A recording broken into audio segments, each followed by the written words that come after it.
खुशामदीद दोस्तों, आप सबका स्वागत है। मैं हूं doctor Ishtiaq Ahmed. I continue with responses to Hassan Jafar Zaidi Saab's objections to my criticism of the book Pakistan कैसे बना। उनकी डिस्कशन शहजाद चौधरी साहब के साथ जो हुई और उन्होंने जो इतराज़ किए, उनका अगला जवाब अब हम आ गए हैं कैबिनेट मिशन प्लान पे। मेरे ख्याल से कैबिनेट मिशन प्लान से बड़ा कोई इशू कंट्रोवर्शियल नहीं है जिसके ऊपर हर वक्त एक राय का इख्तलाफ रहता है। इसमें मैंने बहुत काम किया है, तो आज उस पर कॉन्सेंट्रेट करेंगे। लेकिन वेरी ब्रीफली, उस ज़माने में जो हम ब्रेक डाउन प्लान, वेवल की और डिमार्केशन प्लान का जिक्र भी करेंगे।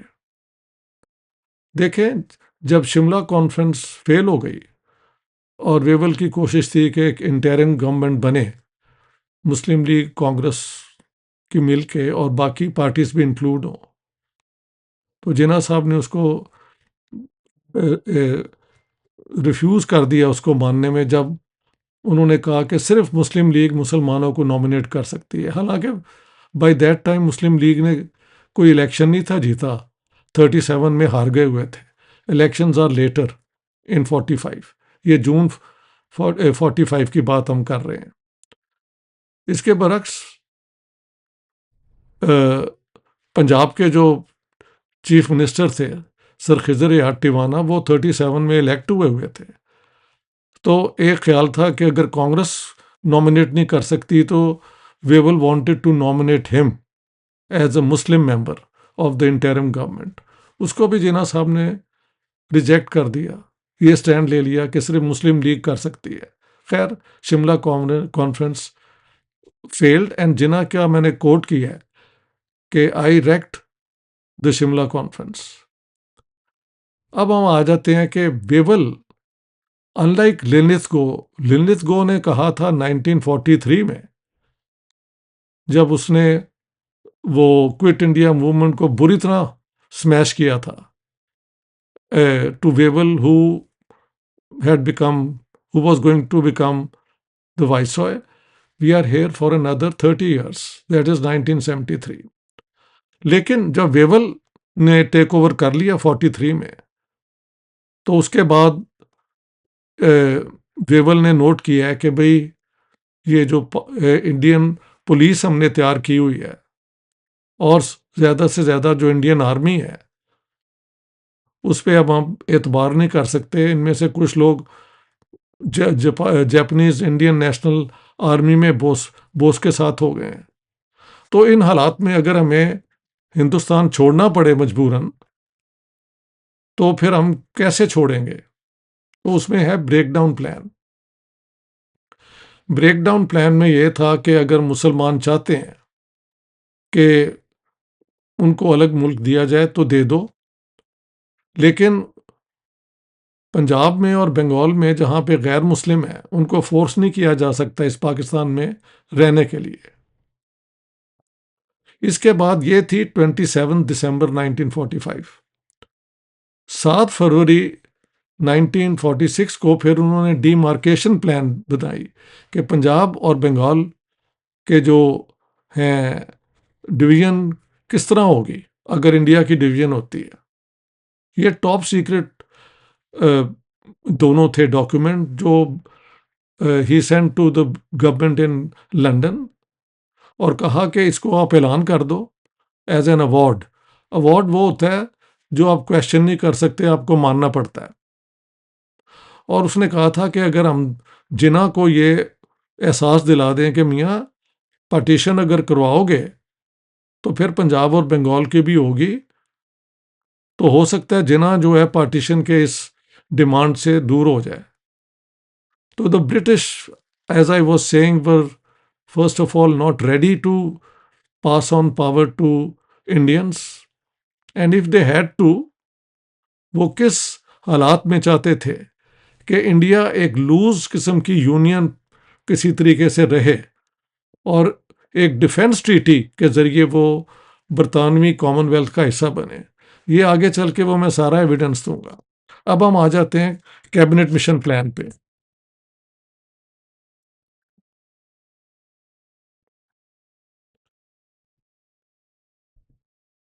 जिन्ना साहब ने इसके बाद मैंने कोट किया किताब के अंदर कि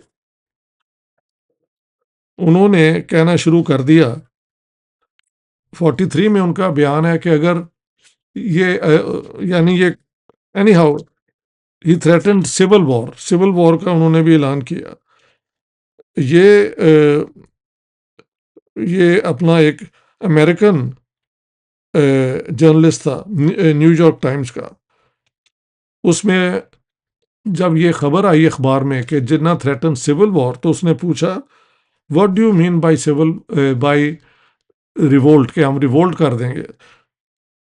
Ernest Durham of the American Associated Press asked Jinnah on February 20th what he meant by revolt. Jinnah replied with absolute candor, यानी जिन्ना साहब ने बिल्कुल फ्रैंकली कहा, by revolt I mean revolt. We will not agree to a single constituent assembly for the whole of India. We want the British government to make an unequivocal declaration of policy accepting the Pakistan demand of Muslim India, कि हम revolt बगावत कर देंगे अगर ये इन्होंने one constituent assembly बनाई।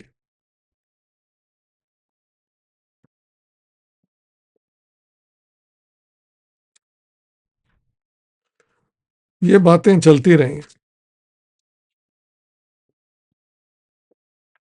हम आ जाते हैं कैबिनेट मिशन प्लान।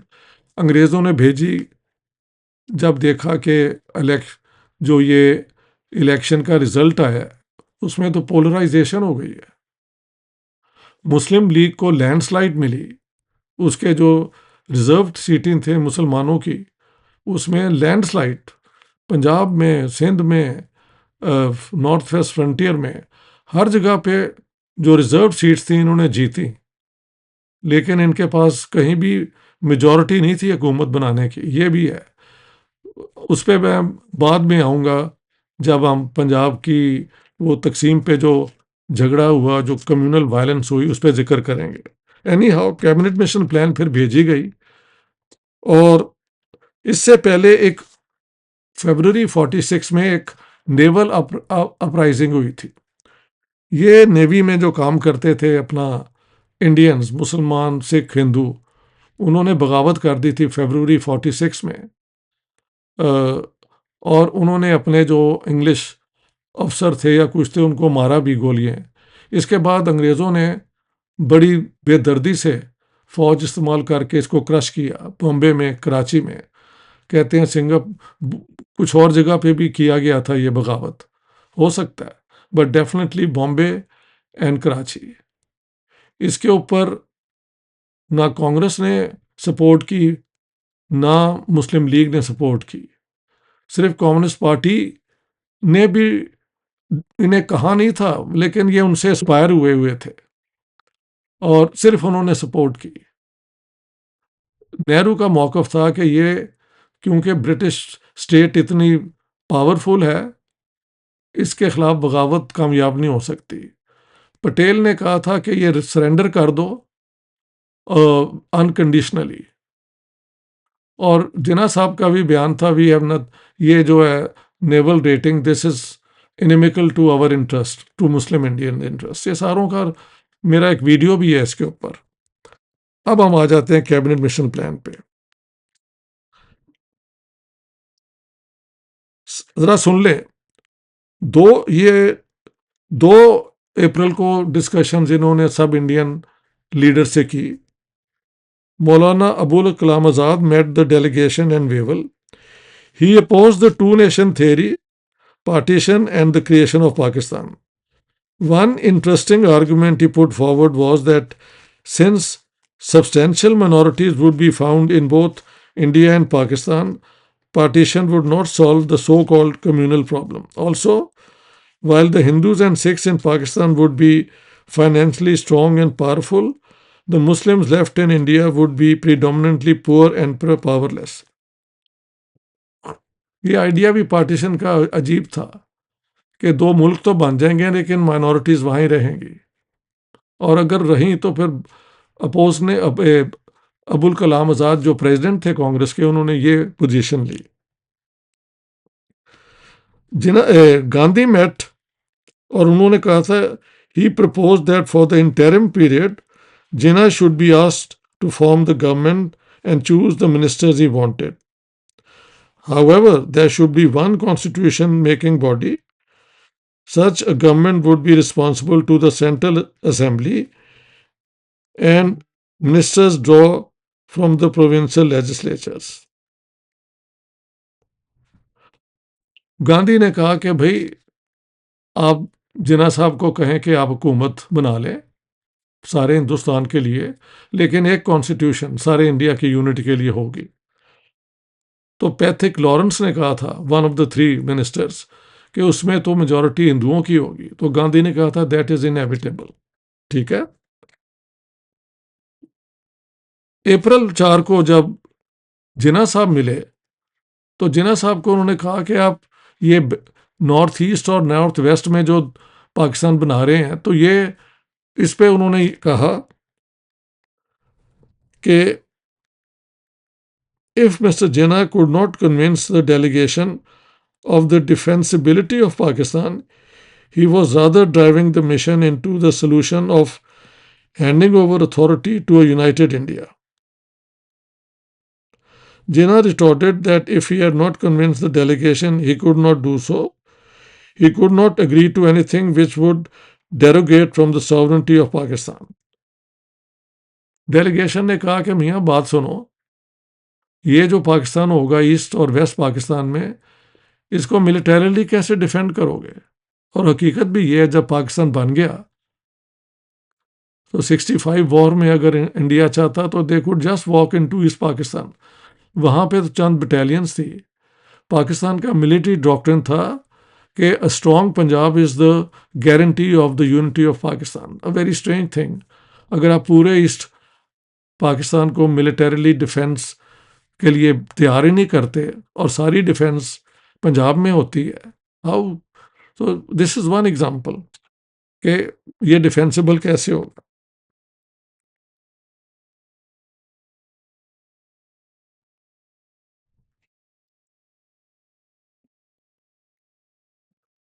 आठ अप्रैल को नहीं, उससे पहले डॉक्टर अंबेडकर मिले और डॉक्टर अंबेडकर ने कहा कि यूनाइटेड इंडिया में हमारे कास्ट, ये जो प्रॉब्लम अपर कास्ट का है, हम ये है वो है, जो उनकी जेन्युइन कंसर्न्स थी कि एक हिंदू स्टेट के अंदर, हिंदू मेजॉरिटी स्टेट के अंदर हमारा क्या हाल होगा अगर ये यूनाइट।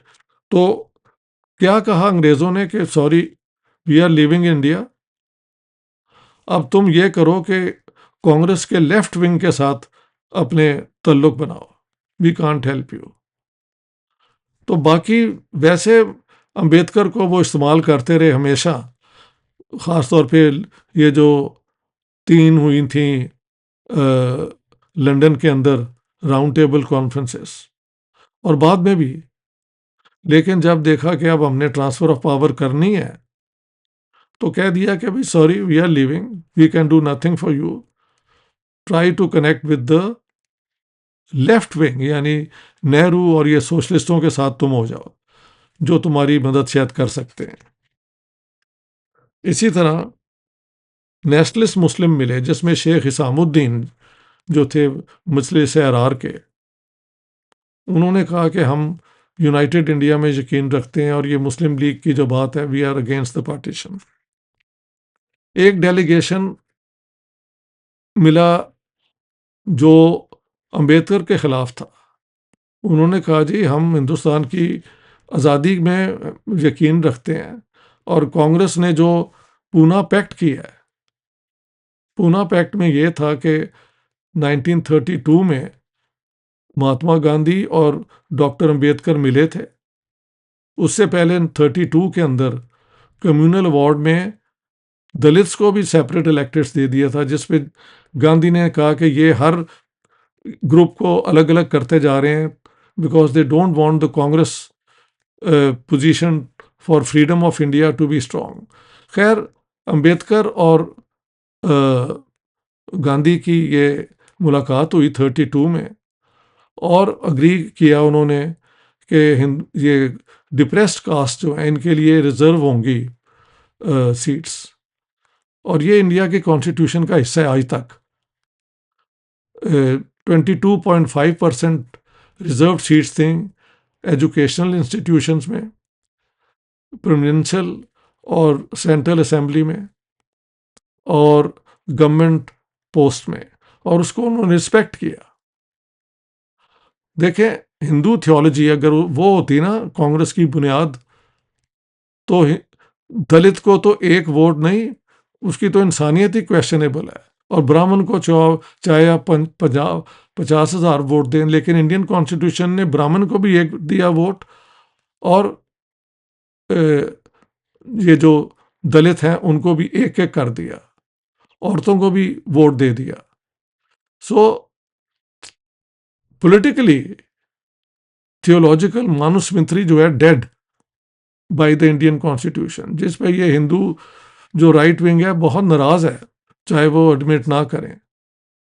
उनकी वीडियोस भी हैं कुछ, के स्टालिन जो है साउथ इंडियन लीडर, उन्होंने जाके बात की थी इनसे, वो नहीं मानते इसको कि कैसे हिंदुइज्म के अंदर दलित को भी वोट मिलना चाहिए।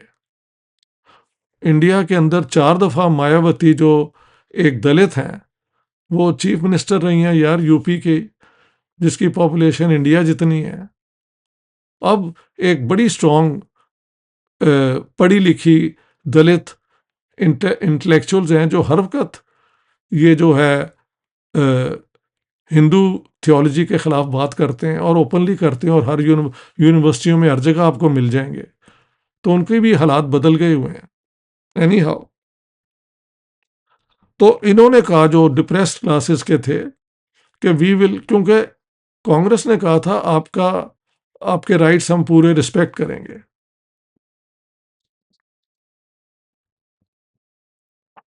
हम अब आ जाते हैं कैबिनेट मिशन।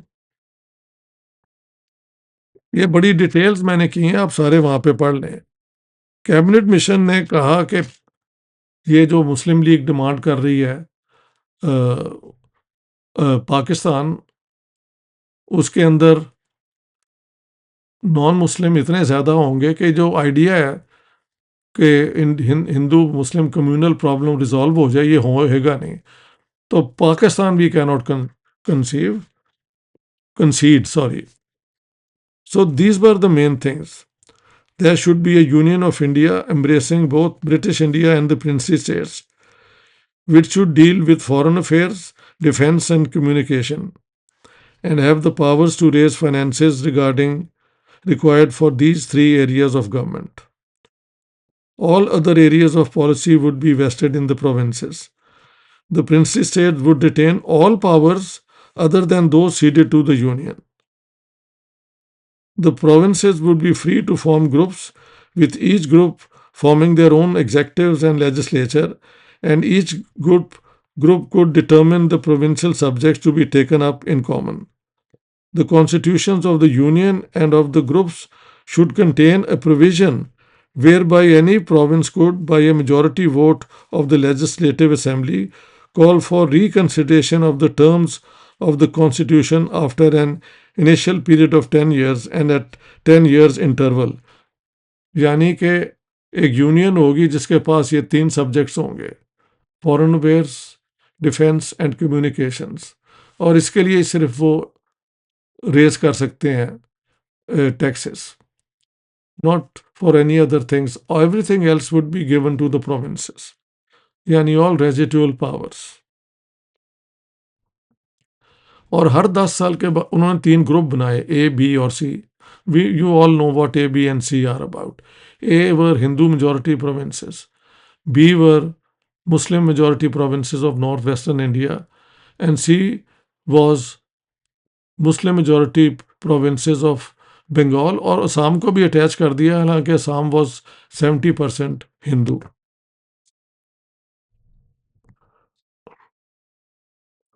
ये थी मेन क्लॉजेस।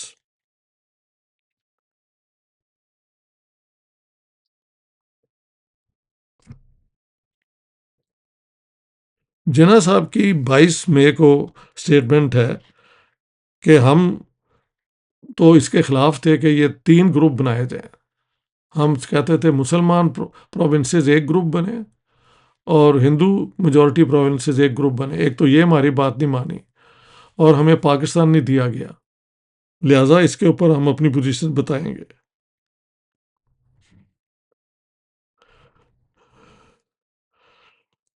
कांग्रेस की पोजीशन ये थी कि ये जो प्रपोजल है इसमें तो जो सेंट्रल गवर्नमेंट है वो तो रहमो करम पे है प्रोविंसेस की।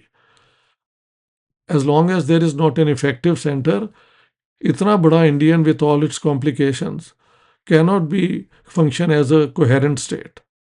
और मैं समझता हूँ जो फेडरेशन की लॉजिक को समझते, और मैंने एग्जाम्पल भी दिए थे, this was an absolutely correct position. जब पाकिस्तान बन गया और जिन्ना साहब ने इतना सेंट्रलाइज पाकिस्तान बनाया कि आज तक सेंटर और प्रोविंसेस के मसले हल नहीं हुए, even after the 18th amendment.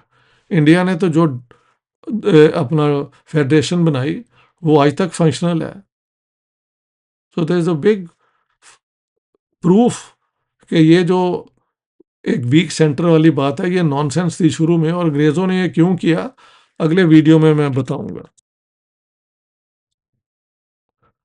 5 जून को ये देखें, ये जो कैबिनेट मिशन थी ये 16 मई को आई थी। जिन्ना साहब की पब्लिक स्टेटमेंट है, let me tell you that Muslim India will not rest content until we have established full complete sovereign Pakistan. I repeat from this platform that delay is not good either for British government or the Hindus. If they love freedom, if they love the independence of India, if they want to be free, then the sooner they realize the better, that the quickest way is to agree to Pakistan. Either you agree or we shall have it in spite of you. यानी एक threat थी 5 जून को, लेकिन ये public statement थी। 6 जून को in camera, जहां पे मुस्लिम लीग की काउंसिल थी मिली, जो एग्जेक्टिव थी, वहां पे जिन्ना साहब क्या कहते हैं, यहां ये सुन लें जरा आप।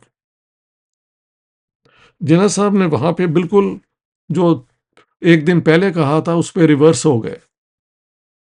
आई advise you to reject the cabinet Cripps proposals. I advise you to reject the last Shimla conference formula, but I cannot advise you to reject the cabinet mission's proposal. I advise you to accept it. The Lahore resolution did not mean that when Muslims put forward their demand, it must be accepted at once. Acceptance of the Muslims' proposals was not the end of their struggle for Pakistan. They should continue their struggle till Pakistan was achieved. He went on to say that the struggle to create Pakistan would continue, and if anything was done against their wishes, they would create a deadlock in the Constituent Assembly. They would also fight for the rights of the groups or units to rejoin the group from which they have seceded. हाँ, एक और बात, जब ये 3 groups बनाए गए थे तो सिखों ने बयान दिया था कि हमें मुसलमानों के ग्रुप बी में डाल दिया गया, we are not going to accept it, हमें अपनी सिख स्टेट दो। ये भी है, the Sikhs wanted a separate state, वो भी इसी डिस्कशन में है। और खुदाई खिदमतगार यानी जो कांग्रेस गवर्नमेंट थी नॉर्थ वेस्ट फ्रंटियर में, उसने भी कहा कि we don't want to be a part of group B. तो ये पोजीशंस आ गई थी। कांग्रेस ने अच्छा, अब ये सारी बातें जो है, फाइनली 25 जून को मुस्लिम लीग ने कहा कि हम इंटरिम गवर्नमेंट ज्वाइन करेंगे, लेकिन हम कंस्टिट्यूएंट असेंबली जो यूनियन गवर्नमेंट की है उसमें नहीं जाएंगे जब तक ये 3 ग्रुप्स की कॉन्स्टिट्यूशन ना बन जाए जिसमें ये शिक हो कि 10 साल के बाद ये इस यूनियन को छोड़ सकते हैं। ग्रुप के तौर पे या इंडिविजुअल प्रोविंसेस के तौर पे। कांग्रेस ने कहा था कि हम इंटरिम गवर्नमेंट नहीं ज्वाइन करेंगे, क्योंकि इस इंटरिम गवर्नमेंट में सेंटर के पास तो इफेक्टिव पावर्स ही नहीं है, लेकिन कंस्टिट्यूएंट असेंबली में हम जाके एक यूनियन ऑफ इंडिया की कॉन्स्टिट्यूशन बनाएंगे। यहां पे दोनों की पोजीशंस इररिकंसाइलेबल हो गई और cabinet mission plan came to an end. दोस्तों, मैंने, अगर आप किताब पढ़ें तो बाकी भी कई फीचर्स दिए हैं कि बाकी छोटे छोटे ग्रुप्स ने और कहा, क्या कहा था कैबिनेट मिशन को, डेलीगेशन को। मगर इस बुनियाद पे India wanted N effective centre, और उन्होंने मान लिया था कि कोई भी इशू जो है, अगर जो इफेक्ट करता है कम्युनिटी को, अगर उसकी 3/4 मेंबर्स उसको अपोज करेंगे तो वो नहीं बनाया जाएगा। मुस्लिम लीग ने मान लिया था कि हम इंडिया की यूनियन में रहेंगे, लेकिन अगर ये तीन ग्रुप्स को right of to leave the union every 10 years include, जो कांग्रेस नहीं थी मानती। अब आप डिसाइड कर लें कि क्या कोई मुल्क बन सकता है जिसकी कॉन्स्टिट्यूशन में ही लिखा हो कि ये इलाके जब 10 साल के बाद, हर 10 साल के बाद डिसाइड करेंगे कि इंडिया की यूनियन में रहना है या नहीं। This is a recipe for disaster भाई। जब ये 71 में 70 का इलेक्शन हुआ था ईस्ट पाकिस्तान में, और 6 पॉइंट्स पे उन्होंने इलेक्शन जीत लिया था, जो पाकिस्तान को from a federation to confederation बनाता था इफेक्टिवली, तो पाकिस्तान गवर्नमेंट ने तो रिजेक्ट कर दिया था। और फिर उसके बाद जो सिविल वॉर हुई, what I am trying to say कि centre without effective control of its territories is no bloody centre. I am sorry to say, कहीं दुनिया में हुकूमत नहीं बनती, और पाकिस्तान बनने के बाद तो ये बिल्कुल ही नहीं हुआ। इंडिया में तो फेडरेशन बनी और इफेक्टिवली वहाँ पे इलेक्शन भी होते रहे और हुकूमतें बनती भी रहीं, despite the centre trying to do this and that, कामयाब नहीं हो सके। ये फार्मर्स मूवमेंट जो पंजाब में शुरू हुई, मोदी को मानना पड़ा उनकी अपना डिमांड्स को। पाकिस्तान में बलूचिस्तान का हाल देख लो, नॉर्थ फ्रंटियर वाले में जो नॉर्थ वेस्ट फ्रंटियर में सिंध में जो ये अभी प्रॉब्लम शुरू हो गए हैं। So my friends, this is the cabinet mission plan. Congress rejected the interim government but wanted to make a constitution for India, for Union of India. They would go there. Muslim League ने कहा कि हम constituent assembly जो union की government है उसमें हिस्सा नहीं लेंगे, इंटरिम गवर्नमेंट ज्वाइन करेंगे, और तब तक नहीं करेंगे कॉन्स्टिट्यूशन ऑफ इंडिया को बनाने के लिए जब तक तीनों ग्रुप्स को ये हक ना दे दिया जाए उनकी कॉन्स्टिट्यूशन में, और यूनियन ये माने यूनियन कॉन्स्टिट्यूशन में कि हर 10 साल बाद ये विड्रॉ कर सकते हैं। So that's way the problem is, half of दोनों ने माना। मुस्लिम लीग ने interim government but not constituent assembly to form a union for India. Congress ने कि कंस्टिट्यूएंट असेंबली में जाएंगे to form a government for the union of India but not the interim government. Thank you very much, all the best.